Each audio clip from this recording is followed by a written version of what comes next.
आचार्य हजारी प्रसाद द्विवेदी का निबंध भारतीय संस्कृति की देन। यह उनके निबंध संग्रह अशोक के फूल में संग्रहित है। आइए निबंध देखते हैं। भारतीय संस्कृति की देन। भारतीय संस्कृति पर कुछ कहने से पहले मैं यह निवेदन कर देना कर्तव्य समझता हूँ कि मैं संस्कृति को किसी देश विशेष या जाति विशेष की अपनी मौलिकता नहीं मानता। मेरे विचार से सारे संसार के मनुष्यों की एक ही सामान्य मानव संस्कृति हो सकती है। यह दूसरी बात है कि वो व्यापक संस्कृति अब तक सारे संसार में अनुभूत और अंगीकृत नहीं हो सकी है। नाना ऐतिहासिक परंपराओं के भीतर से गुजरकर और भौगोलिक परिस्थितियों में रहकर संसार के भिन्न भिन्न समुदायों ने उस महान मानवीय संस्कृति के भिन्न भिन्न पहलुओं का साक्षात्कार किया है। नाना प्रकार की धार्मिक साधनाओं, क्लासिक प्रयत्नों और सेवा, भक्ति तथा योगमूलक अनुभूतियों के भीतर से मनुष्य उस महान सत्य के व्यापक और परिपूर्ण रूप को क्रमशः प्राप्त करता जा रहा है, जिसे हम संस्कृति शब्द द्वारा व्यक्त करते हैं। यह संस्कृति शब्द बहुत अधिक प्रचलित है, तथापि यह स्पष्ट रूप में ही समझा जाता है। इसकी सर्वसम्मत कोई परिभाषा नहीं बन सकी है।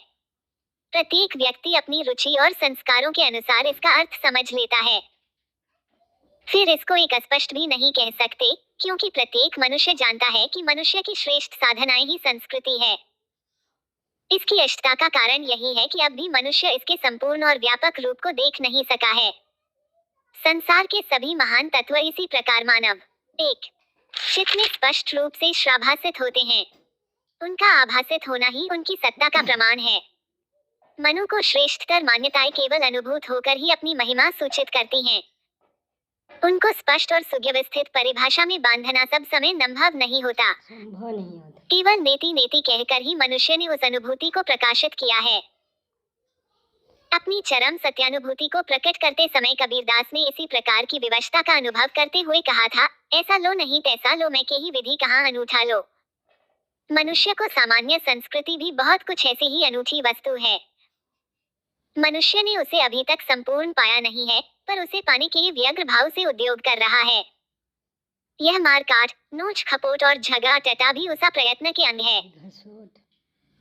को यह बात कुछ विरोधाभास भी लगेगी, पर है सत्य रास्ता खोजते समय भटक जाना, थक जाना या ओम कला पढ़ना इस बात के सबूत नहीं है कि रास्ता खोजने की इच्छा ही नहीं है।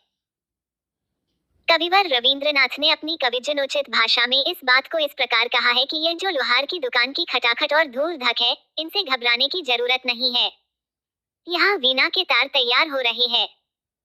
जब ये तार बन जाएंगे तो एक दिन इनकी मधुर संगीत ध्वनि से निश्चय ही मन और प्राण तृप्त हो जाएंगे। ये युद्ध विग्रह, ये कूटनीतिक दांव पेच, ये दुमन और शोषण के साधन, ये सब एक दिन दुमन समाप्त हो जाएंगे। मनुष्य दिन दिन अपने महान लक्ष्य के नजदीक पहुंचता जाएगा। सामान्य मानव संस्कृति ऐसा ही दुर्लभ लक्ष्य है। मेरा विश्वास है कि प्रत्येक देश और जाति ने अपना ऐतिहासिक परंपराओं और भौगोलिक परिस्थितियों के अनुसार उस महान लक्ष्य के किसी न किसी पहलू का अवश्य साक्षात्कार किया है। ज्यों-ज्यों वैज्ञानिक साधनों के परिणाम स्वरूप भिन्न भिन्न देश और भिन्न भिन्न जातियां एक दूसरे के नजदीक आती जाएंगी, यूं इन सत्यों की सार्थकता प्रकट होती जाएगी और हम सामान्य व्यापक सत्य को पाते जाएंगे। श्राज की मारामारी इसमें थोड़ा रुकावट डाल सकती है, पर इस प्रयत्न को शेष भाव से समाप्त नहीं कर सकती।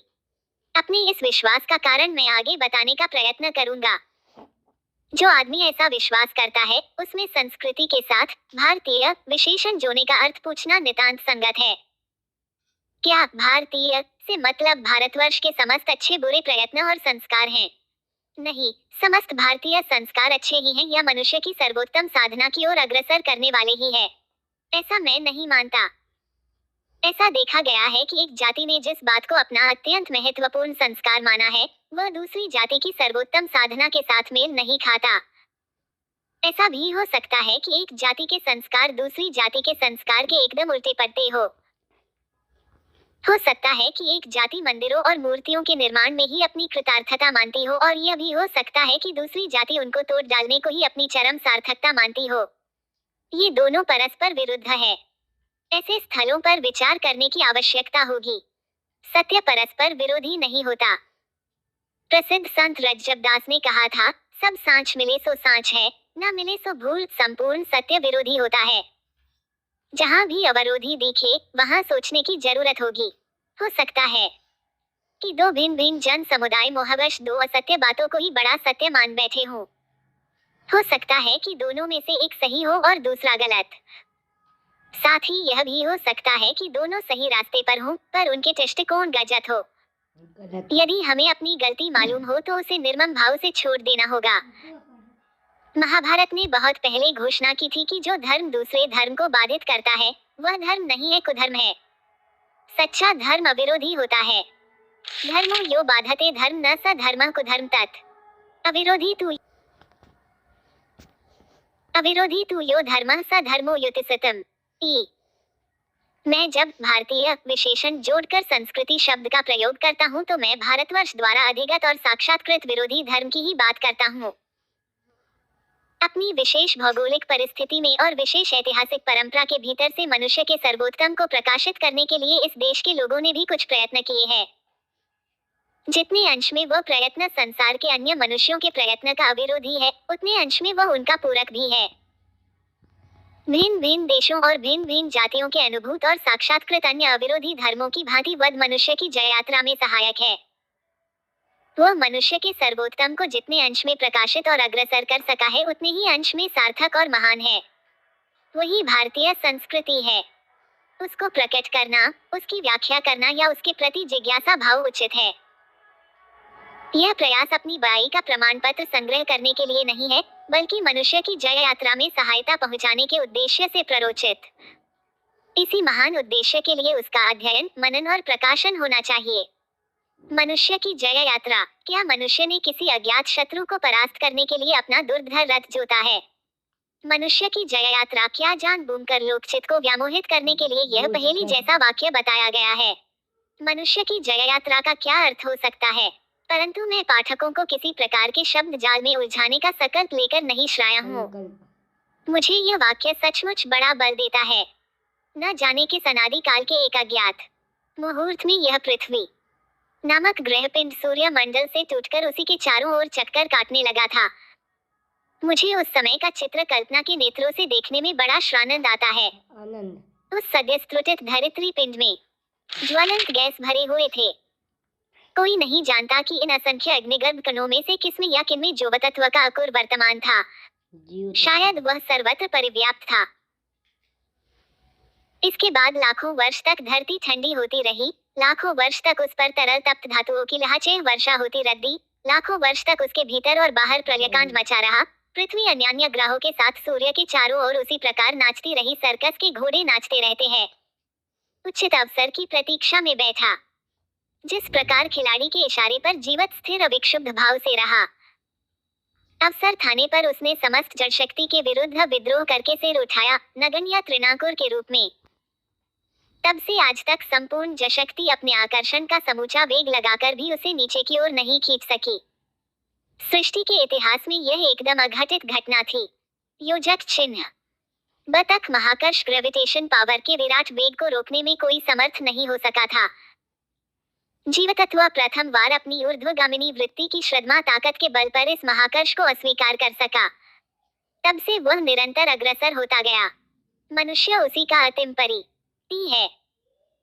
वो एक कोश से अनेक कोशों के जटिल संगठन में कर्मेंद्रियों से ज्ञानेंद्रियों की थोर, ज्ञानेंद्रिय से मन और बुद्धि की तरफ संकुचित होता हुआ मानवात्मा के रूप में प्रकट हुआ। पंडितों ने देखा है कि मनुष्य तक श्राते श्राते प्रकृति ने अपने कारखाने में असंख्य प्रयोग किए हैं। पुराने जंतुओं की विशाल ठठरियां आज भी यत्र तत्र मिल जाती है और उन असंख्य प्रयोगों की गवाही दे जाती है। प्रकृति अपने प्रयोगों में कृपण कभी भी नहीं रही है। उसने बर्बादी की कभी परवाह नहीं की। 10 वृक्षों के लिए वह 10 लाख बीज बनाने में कभी कोताही नहीं करवी। यह सब क्या व्यर्थ की अंधता है, सुस्पष्ट योजना का अभाव है या हिसाब न जानने का दुष्परिणाम है? कौन बताएगा कि किस महान उद्देश्य की प्राप्ति के लिए प्रकृति ने इतनी बर्बादी सही है?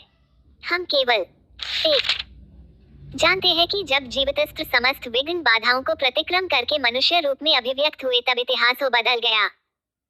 जो कुछ जमा होना है वह होकर ही रहेगा, यही प्रकृति का अचल विधान है। कार्य कारण बनता है और नए कार्य को जन्म देता है। कार्य कारणों की इस निरंतर ठोस परंपरा में इच्छा का कोई स्थान नहीं था। जो जैसा होने को है वो होकर ही रहेगा। इसी समय मनुष्य श्रेया, उसने इस साधारण नियम को अस्वीकार किया। उसने अपनी इच्छा के लिए न जाने कहां से एक फांक निकाला। जो जैसा है वैसा ही मान लेने की विवशता को उसने नहीं माना। जैसा होना चाहिए वही बड़ी बात है। इस जगह से सृष्टि का दूसरा अध्याय शुरू हुआ। एक बार कल्पना कीजिए तरल तप्त धातुओं के प्रचंड समुद्र की निरंतर भरने वाले समाधात की, विपुल जट संघात को, और फिर कल्पना कीजिए एक क्षुद्र काया मनुष्य की। विराट ब्रह्मांड निकाय, कोटि कोटि नक्षत्रों का अग्नि में श्रावर्त नृत्य, अनंत शून्य में निरंतर उदीयमान और विनाशमान नौहारिका पुंज विस्मयकारी है, पर उनसे अधिक विस्मयकारी है मनुष्य, जो नगण्य स्थान काल में रहकर इनकी नाप जोख करने निकल पड़ा है। क्या मनुष्य इस सृष्टि को अंतिम परिणति है? क्या विधाता ने केशवदास के वीरबल की भांति इस कृति जीव की रचना करके हाथ का लिया है? मैं करतार बलि बलवीर दियो करतार दोहूं करतारी, कौन कह सकता है? परंतु यह क्या मनुष्य की श्रमोग जय यात्रा नहीं है? क्या यह इस बात का प्रमाण नहीं है कि समस्त गलतियों के बावजूद मनुष्य भी मनुष्यता की उच्चतर अभिव्यक्तियों को ओर ही बढ़ रहा है? योजक चिन्ह, योजक चिन्ह। यह स्थूल से सूक्ष्म की ओर अग्रसर होता है। जो कुछ होने वाला है उसको वैसा ही न मानकर जैसा होना चाहिए उसकी ओर जाने का प्रयत्न है। यही मनुष्य की मनुष्यता है। अनेक बातों में मनुष्य और पशु में कोई भेद नहीं है। मनुष्य पशु की अवस्था से ही अग्रसर होकर इस अवस्था में श्राया है, इसलिए वह स्थूल को छोड़कर रह नहीं सकता। यही कारण है कि मनुष्य को दो प्रकार के कर्तव्य निभाने पड़ते हैं, एक स्थूल को तुधा निवृत्त करना और दूसरा सूक्ष्म से सूक्ष्मतर तत्व की ओर बने वाली अपनी ऊर्ध्वगामिनी ति को संतुष्ट करना। श्राहार निद्रा आदि के साधन भी मनुष्य को जुटाने पड़े हैं।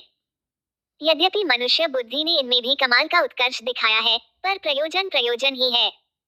प्रयोजन के जो स्रोत है, जहाँ मनुष्य की श्रनंदिनी वृत्ति ही चरितार्थ होती है, वहाँ मनुष्य की ऊर्ध्वगामिनी वृत्ति को संतोष होता है। ज्यों ज्यों मनुष्य सगबद्ध होकर रहने का अभ्यस्त होता गया है, त्यों त्यों उसे सामाजिक संगठन के लिए नाना प्रकार के नियम कानून बनाने पड़े। इस संगठन को दोषहीन और गतिशील बनाने के लिए उसने दंड पुरस्कार को व्यवस्था भी की। इन बातों को एक शब्द में सभ्यता कहते हैं। आर्थिक व्यवस्था, राजनीतिक संगठन, नैतिक परंपरा और सौंदर्य बोध को तीव्रतर करने की योजना, ये सभ्यता के चार स्तंभ है। इन सबके सम्मिलित प्रभाव संस्कृति बनती है। सभ्यता मनुष्य के बाह्य प्रयोजनों को सहजलभ्य करने का है और संस्कृति प्रयोजनातीत अंतर श्रानंद की अभिव्यक्ति। परंतु शायद फिर मैं पहेलियों की बोली बोलने लगा हूँ। आप जानना चाहेंगे कि यह बाह्य प्रयोजन और अंतर अभिव्यक्ति क्या बला है? किसको तुम बाह्य कहते हो और किनको अंतर? तुम्हारे कथन में प्रमाण क्या है? यह जो हमारे बाह्य कर्ण है, कर्मेंद्रिय और ज्ञानेंद्रिय है, ये हमारे अन्य स्थूल प्रयोजनों के निवर्तक हैं। मन इनसे सूक्ष्म है, बुद्धि और भी सूक्ष्म है। मन से हम 1000 गज की लंबाई की भी एकाएक धारणा नहीं कर सकते, पर बुद्धि प्रकाश वर्षों में फैले हुए ग्रह नक्षत्रों की। परंतु बुद्धि भी बड़ी चीज नहीं है। द्वारा ज्योतिषी कोटि कोटि नाप जोख किया करते हैं। बुद्धि से भी बका कोई वस्तु है, वही अंतरतम है। गीता में कहा है, योजक चिन्ह, इंद्रियाणि पराण्याहुरेन्द्रियेभ्यः परमन् मनसस्तु पराबुद्ध्रयो बुद्धेः पर तस्तु सः। 4। जो वस्तु केवल इंद्रियों को संतुष्ट कर सके वह बहुत महत्वपूर्ण नहीं है। जो वस्तु मन को संतुष्ट कर सके, अर्थात हमारे भावावेगों को संतोष दे सके, वह पहली से सूक्ष्म होने पर भी बहुत बड़ी नहीं है। जो बात बुद्धि को संतोष दे सके वह जरूर बड़ी है, पर वह भो बाह्य है। बुद्धि से भी परे कुछ है, वही वास्तव है, उसका संतोष ही काम्य है। परंतु वह क्या है? मैं भारतीय मनीषा के इस मंतव्य तक धाप को ले श्राकर यह आशा नहीं कर रहा हूँ कि आप शास्त्र वाक्य पर विश्वास कर लें। मैं इसके निकट श्राप को ले थाकर छोड़ देता हूँ, क्योंकि मैं जानता हूँ कि यहाँ तक आकर आप इसकी गहराई में पैठने का प्रयत्न अवश्य करेंगे। जब तक इसकी गहराई में पैठने का प्रयत्न नहीं किया जाता तब तक मनुष्य के बड़े बड़े प्रयत्नों का रहस्य समझ में नहीं श्राएगा। तैतरीय उपनिषद में भृगु वल्ली वरुण के पुत्र भृगु की मनोरंजक कथा दी हुई है। भृगु ने जाकर वरुण से कहा था कि हे भगवान, मैं ब्रह्म को जानना चाहता हूँ। पिता ने तप करने की आज्ञा दी। कठिन तपस्या के बाद पुत्र ने समझा अन्न ही ब्रह्म है। पिता ने फिर तप करने को कहा। इस बार पुत्र कुछ और गहराई में गया। उसने प्राण को ही ब्रह्म समझा। पिता को संतोष नहीं हुआ। उन्होंने पुत्र को पुनः तप करने के लिए उत्साहित किया। पुत्र ने फिर तप किया और समझा कि मन ही ब्रह्म है। पिता फिर भी असंतुष्ट ही रहे। फिर तप करने के बाद पुत्र ने अनुभव किया विज्ञान ही ब्रह्म है। पर पिता को अब भी संतोष नहीं हुआ। पुनर्वार कठिन तप के बाद पुत्र ने समझा क्षरानंद हो ब्रह्म है। यही चरम सत्य था।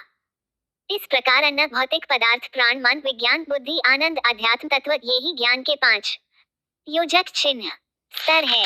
ये उत्तरोत्तर सूक्ष्म है। इन्हीं पांचों को श्राश्रय करके संसार के भिन्न भिन्न दार्शनिक मत बने हैं। साधारणतः इनको आश्रय करके दो दो प्रकार के मत बन जाते हैं, तर्काश्रित मत और विश्वास समर्थित मत। संदेह को उद्रिक्त करने वाला तर्काधित मत फिलॉसफी का प्रतिपाद्य मत बन गया है और विश्वास को श्राश्रय करके श्रद्धा को उद्रिक्त करने वाला मत धर्म विज्ञान का। भारतवर्ष का इतिहास अन्य देशों से कुछ विचित्र रहा है। सभ्यता के उषःकाल से लेकर आधुनिक काल के आरंभ तक हम इस देश में नाना मानव समूहों की धारा बराबर इस देश में श्राती रही है। इसमें सभ्य, अर्धम्य और बर्बर सभी श्रेणी के मनुष्य रहे हैं। भारतीय मनीषों शुरू से ही मनुष्य के बहुविध विश्वासों और तो को जानने का अवसर पा सके हैं। इसीलिए यहाँ धर्म, विज्ञान और तत्व जिज्ञासा कभी परस्पर विरोधी मत नहीं माने गए। भारतीय ऋषि ने दोनों का उचित सामंजस्य किया है। शायद इस विषय में भारतवर्ष सारे संसार को कुछ दे सकता है। भारतवर्ष के दार्शनिक साहित्य के आलोचकों को आश्चर्य हुआ है कि इस देश में उस चीज का कभी विकास ही नहीं हो पाया जिसे फिलॉसफी कहते हैं। भारतवर्ष के दर्शन धर्म पर आधारित बनाए गए हैं। दर्शन शब्द का अर्थ ही देखता है। इसका अंतर्निहित अर्थ यह है कि दर्शन कुछ सिद्ध महात्माओं के देखे हुए साक्षात्कृत सत्यों का प्रतिपादन करते हैं। जैसा कि हमने अभी लक्ष्य किया है, यह देखना तब वास्तविक होगा जब वह केवल इंद्रिय द्वारा, प्राण द्वारा, मन द्वारा, यहाँ तक कि बुद्धि द्वारा भी दृष्ट स्थूल तथ्यों को पीछे छोड़कर उस वस्तु के द्वारा देखा गया हो जो आनंद स्वरूप है, जो सबके परे और सबसे सूक्ष्म है। यही स्वसंवेद्य ज्ञान है। परंतु यह नहीं समझना चाहिए कि प्रत्येक व्यक्ति जो कुछ भी वह सत्य ही है। शरीर और मन की शुद्धि श्रावश्यक अनुभव करता मनुष्य का बाहर और भीतर शुद्ध, निर्मल और पवित्र तक वो गलत वस्तु को सत्य समझ सकता है। चंचल है जब तक नहीं होते तब मन से कोई मामूली समस्या भी ठीक ठीक समाहित नहीं होती। यह जो बाह्य और अंतकरणों को शुद्धि है, यह भारतीय दर्शनों की विशेषता है। जैसे तैसे रहकर, जैना तैसा सोचकर बड़े सत्य को अनुभव नहीं किया जा सकता। चंचल चित्त केवल विकृत चिंता में ही लगा रहता है। भारतीय मनीषियों ने इस चंचल चित्त को वश करने के उपाय बनाए हैं। इसी उपाय का नाम योग है। भगवान श्री कृष्ण ने गीता में कहा है कि यद्यपि मन बड़ा चंचल है और उसे वश में करना कठिन है, 8 अभ्यास और वैराग्य से उसे वश में किया जा सकता है। भयास और वैराग्य के लिए भारतीय साहित्य में शताधिक ग्रंथ वर्तमान हैं। संभवतः सारे संसार के बुद्धिजीवी इस विषय में यहाँ से कुछ सीख सकते हैं। केवल बौद्धिक विश्लेषण द्वारा सत्य तक नहीं पहुँचा जा सकता। सर्वत्र अभ्यास और वैराग्य आवश्यक है। हमने अभी जिन 5 तत्वों को लक्ष्य किया, उनमें सबसे स्थूल है यह शरीर, फिर प्राण और फिर मन। शरीर का प्रतीक बिंदु है। भारतीय मनीषियों ने अनुभव किया है कि इनमें से किसी एक को संपत करने का अभ्यास किया जाए तो बाकी संयत हो जाते हैं। भारतवर्ष के नाना आध्यात्मिक पंथ इन तीनों को संयत करने के ऊपर जोर देने के कारण अलग अलग हो गए हैं। संयमन की विधि भी सर्वत्र एक नहीं, वश में करने की पक्ष में है, राज है।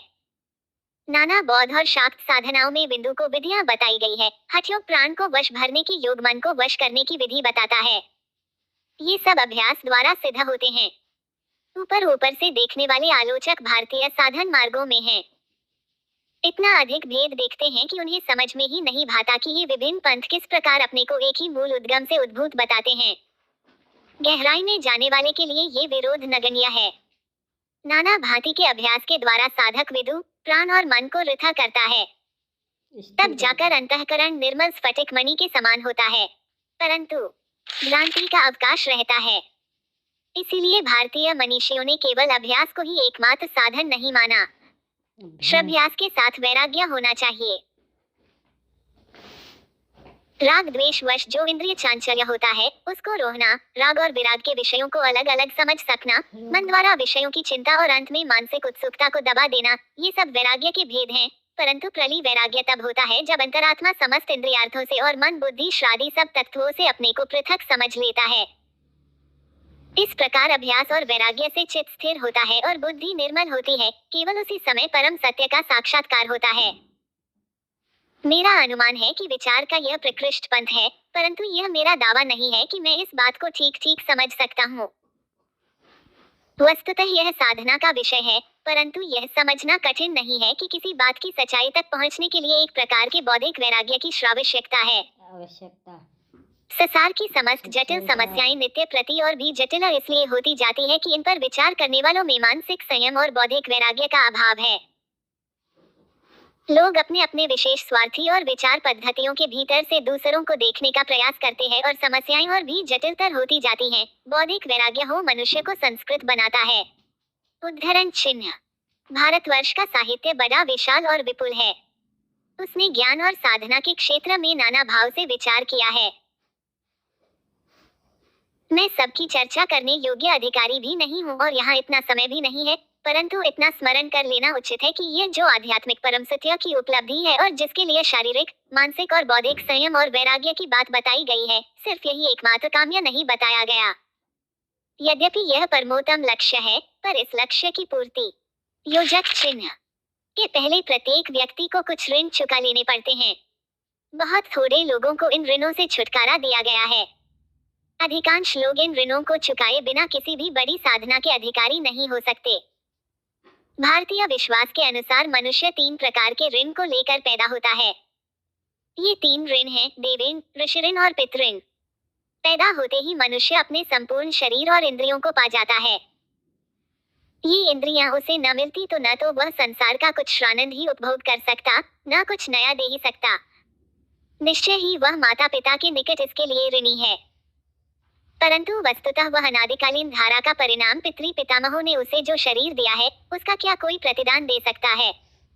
भारतीय मनीषी ने इसका एकमात्र उपाय यह बताया है कि मनुष्य इसे ऋण के रूप में स्वीकार कर ले और पितृ पितामहों की इस धारा को आगे बढ़ा दे। धारा रुद्ध न होने पावे। कौन जानता है, भविष्य में उसी धारा में कौन कृति बालक पैदा होकर संसार को नई रोशनी दे। इसलिए शास्त्रकारों ने पितृऋण से मुक्ति पाने का उपाय संतान उत्पन्न करना और उन्हें शिक्षित बनाकर समाज के हाथों सौंप जाने को बताया है। फिर मनुष्य पैदा होते ही अनेक विद्वानों और विज्ञानियों की श्राविष्कृत ज्ञान राशि को सहज ही पा जाता है। हर व्यक्ति को नए सिरे से अगर अपना अपना प्रयोग और श्रावी एक कार चलाना पड़ता तो मनुष्य की यह दुनिया कैसी बन गई होती, यह केवल सोचने की ही बात है। सो मनुष्य इस प्रकार अतीत के ऋषियों का ऋण लिए हुए पैदा होता है। इसे चुकाने का उपाय ज्ञान की धारा को रक्षा और उसे अग्रसर कर देना है। विद्या पढ़ना और ज्ञान धारा को अग्रसर करना कोई कृतित्व नहीं है, सिर्फ कर्जा चुकाने का कर्तव्य पालन मात्र है। फिर अन्न को पैदा करने वाली पृथ्वी, जल बरसाने वाले मेघ, प्रकाश देने वाला सूर्य आदि प्राकृतिक शक्तियां जिन्हें भारतीय मनीषी देवता कहता है, हमें अनायास मिल गई हैं। न भारतीय मनीषी ने इनके ऋण से मुक्ति पाने का उपाय बांटकर भोग करना बताया है। जो तुम्हारे पास है उसे सबको बांटकर ग्रहण करो। सो ये 3 ऋण मनुष्य के ऊपर जन्म से ही लदेशराते हैं। इन 3 ऋणों को चुकाए बिना मोक्ष पाने का प्रयत्न पाप है। भारतवर्ष में प्रत्येक व्यक्ति से यह कम से कम आशा की गई है कि वह समाज को स्वस्थ और शिक्षित संतान दे, प्राचीन ज्ञान परंपराओं की रक्षा करे और उसे धागे बांधने का प्रयत्न करे और प्राकृतिक शक्तियों से प्राप्त संपद को निजी समझकर दबा न रखे। ये ऋण है। मनुस्मृति के 6वें अध्याय में कहा गया है कि जो इनको चुकाए बिना ही मोक्ष की कामना करता है वो अधपतित होता है। ऋणानि त्रीण्यपाकृत्य मनो मोक्षे निवेशयेत् अनपाकृत्य मोक्षन्तु सेवमानो व्रजत्यधः। जब तक ये ऋण चुका नहीं दिए जाते तब तक मनुष्य को बड़ी बात सोचने का अधिकार नहीं है। भारतवर्ष ने एशिया और यूरोप के साधना की उत्तम वस्तुएं दान दी हैं।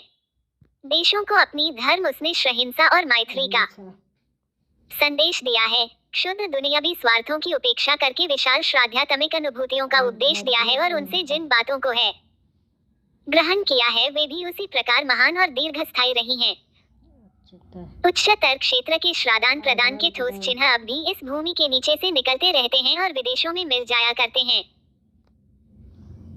हमारा धर्म विज्ञान, हमारा मूर्ति और मंदिर शिल्प, हमारा दर्शन शास्त्र, हमारे काव्य और नाटक, हमारी चिकित्सा और ज्योतिष संसार में गए हैं, सम्मानित और स्वीकृत हुए हैं और संसार की उच्च चिंताशील जातियों से थोड़ा बहुत प्रभावित भी हुए हैं। मैं आज आपको उस दिव्य लोक की सैर नहीं करा सका जहां भारतीय श्राचार्य पर्वतों और रेगिस्तानों को लंघ कर अहिंसा और मैत्री का संदेश देते हैं, जहां हमारे शिल्पी गांधार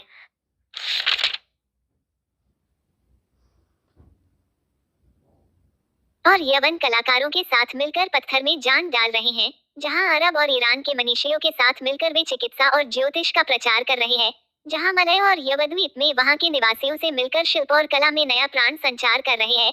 मैं उस परम मोहक लोक में था को न ले जाकर शास्त्रीय नीरस विचारों में उलझाए रहा, परंतु इसके लिए मुझे क्षमा मांगने की जरूरत नहीं है, क्योंकि मेरा विश्वास है कि भारतीय मनीषियों ने अपने देशवासियों में जीवन के श्रावश्यक कर्तव्यों, संयम और वैराग्य की महिमा और स्थूल की अपेक्षा सूक्ष्म की ओर झुकने का जो प्रेम पैदा किया, उसका ही परिणाम है कि भारतवर्ष दीर्घकाल तक पशुसुलभ क्षुद्र स्वार्थों का गुलाम नहीं बन सका।